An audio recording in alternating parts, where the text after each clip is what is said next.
Slow and Verse Tea buys fresh tea leaves directly from family like Tang's, also produce tea in their workshop. Profits will return as dividends to households.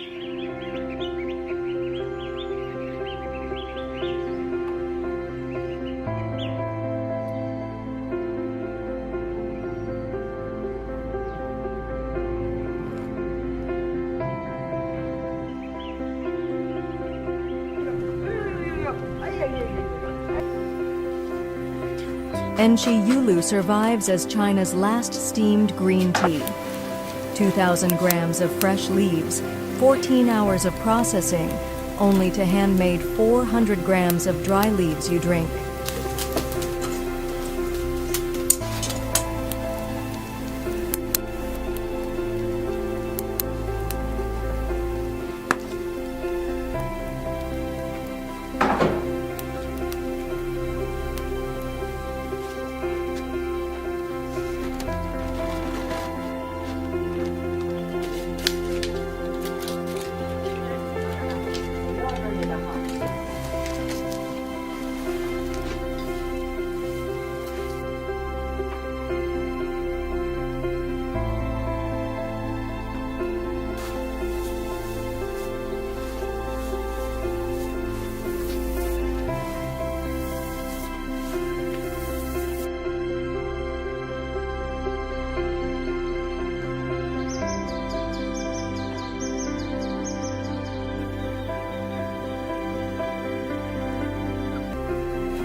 Bribes to be here would craft their Xilankapu on wooden looms as part of their wedding prep, their very own DIY gift for themselves.